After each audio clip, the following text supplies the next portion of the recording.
Hello and welcome back to my channel. I'm Louise, and in today's video I'm going to be delving into the archaeology news from April 2022 with a selection of my favourite things and headlines that I've discovered over the course of this month. The selection really does cover across the world and there's some really interesting stuff on here, so if you want to read anything more about the things I mention, there is a full type-up on my blog which is linked below with links to the full original articles that are amazing reads. And if I've missed anything, be sure to comment it because I'm sure others would like to see it and so would I.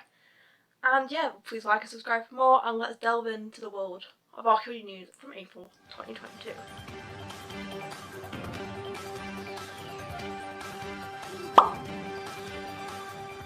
Let's start in the world of TV, and in TV news, Time Team has returned.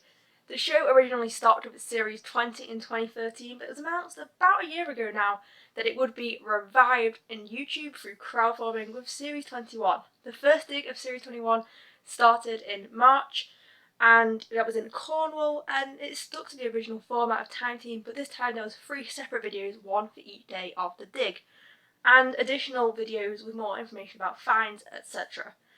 And in April, the second dig took place in Oxfordshire, which is now available to all watch on the Time Team official YouTube channel. Next we are heading over to ancient Egypt, where a team working with the University of Pisa in Italy have used a mass spectrometer to identify the contents of 3,400 years old Egyptian vessels by identifying the elements of the aroma of these jars. They used this to find out that the jars contained fruit, fish and beeswax to accompany the inhabitants of the tomb in their journey to the afterlife. This study really shows how the smell of archaeology can be now used to enrich our understanding of the past. Next we are heading down on our might to Australia, and I apologise to all Australians for... In northwestern Australia, archaeologists have uncovered stone tools, bones and charcoal which have been dated to 50,000 plus years old at the height of the last ice age. The mining company Rio Tinto, which has funded these excavations, has promised to ensure its preservation and protection for future generations. In other Australian news, the remains of the Mungo Man, Mungo Lady and 106 other ancient Aboriginal people will be reburied in the Willandra Lakes region of New South Wales. This comes after a lengthy 4-year-long formal assessment by the Australian government, and it is controversial as some Indigenous groups have claimed they've not been consulted. And these are really important finds because they are 42,000 years old, making them some of the oldest human remains found in Australia and the world as a whole. Now moving over to the Americas, where in Guatemala 2 fragments of a mural have been discovered which dates around 200 and 300 BC, and they are of the Mayan calendar, making this the oldest known record depiction of the Mayan calendar that we have. And one of the archaeologists on this project has said that the images depict 7 deer. Moving into South America, evidence in Chile at the Atacama Desert has been uncovered to suggest there was a 3,800-year-old earthquake and tsunami. At a site known as Zapatero, there has been a house remains which have been found on top of a shell midden, which is a dump of shells, and also a house which has fallen inward as if it's been hit by a wave, and other remains which have been dragged as if they've been pulled out from a tsunami backwash across the land. Now time for our genetic study, which is going to take us from Asia right across into Europe. And this study has used the ancient genomes from 27 sites in modern-day Hungary to track the Avars, and the Avars were the lesser-known successors to the Avita Huns. And this study found that 1,500 years ago, they travelled very, very quickly from Mongolia right across to Hungary. This one was a really interesting study, so make sure you check this one out below. In Istanbul, Turkey, during work to renovate a train station, a 2,600-year-old tomb has been found. This contains a cremation burial, and it has found that the body had been burned away, but the bone skeleton and some finds in it, which include a perfume bottle, have survived with some extensive fire damage, but survived. And the individual from the Istanbul Archaeological Museum has said he's never seen a cremation burial from the Hellenistic period in this area. I've never seen one quite like this. This is a really interesting find to keep our eyes on.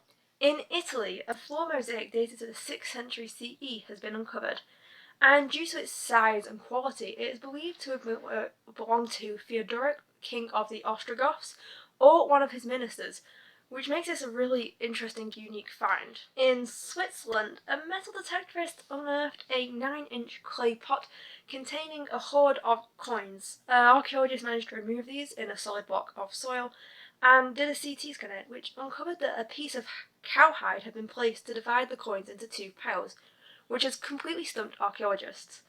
All of the coins in it were minted during the reign of Constantine, and the amount would have amounted to 2 months of a soldier's salary. And usually coins like this are buried in times of distress and panic, but the period, which was around 330 CE when this was buried, was relatively stable in terms of peace and economic prosperity, so it's a bit of an unusual one, this one, to keep our eyes on as well. Now moving up towards Scandinavia, in Norway a 1,700-year-old Iron Age sandal has been uncovered. This was discovered in November 2019 by a hiker on a remote hillside in Norway, and it was managed to be retrieved by archaeologists in one day before a snowstorm in the forecast would have covered it.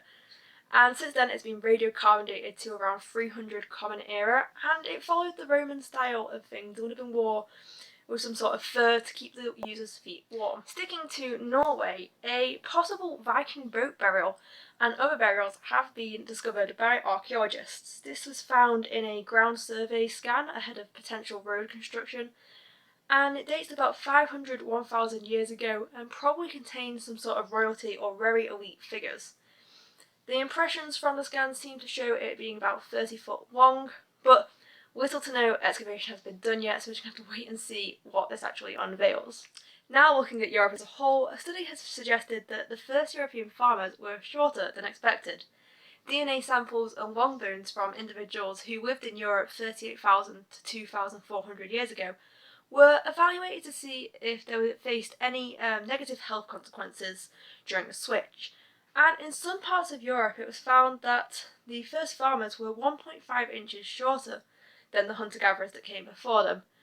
But it's important to note that the switch from hunting and gathering to farming did not always result in a height loss. And the heights did quickly increase again in the Iron Age, where they were about 1.29 inches taller than people in the first farmers.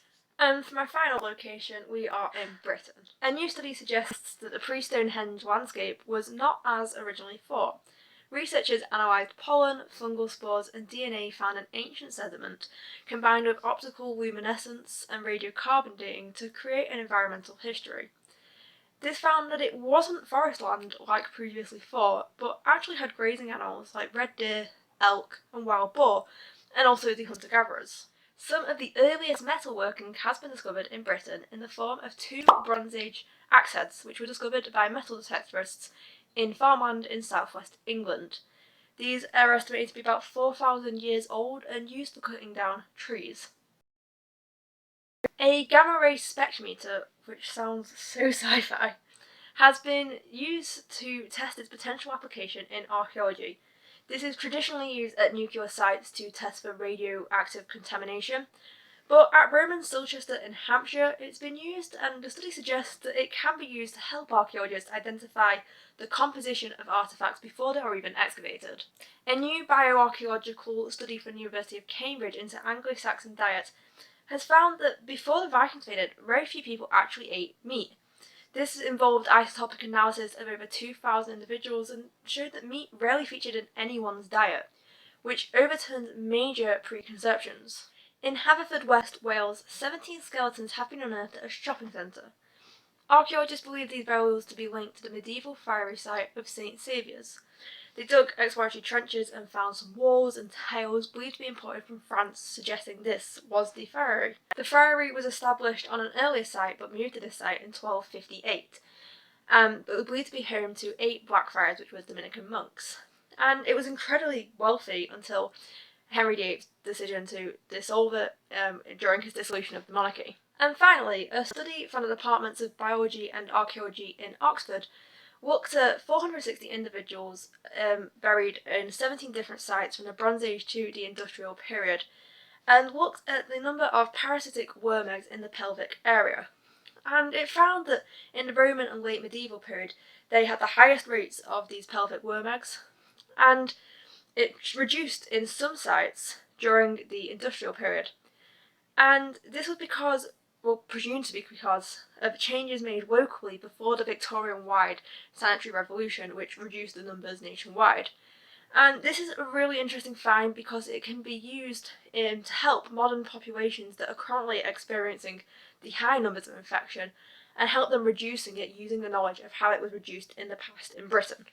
So that concludes my archaeology news roundup from April 2022. If you have enjoyed this video, please like and comment which your favourite news article was, and if you've read any other ones that you think I would find interesting or other people would as well. And please subscribe for more archaeology content, and also I've got some studying content coming and maybe a few of my other interests sprinkled along the way as well. But yeah, I'll catch you again soon. Thank you so much for watching, and bye.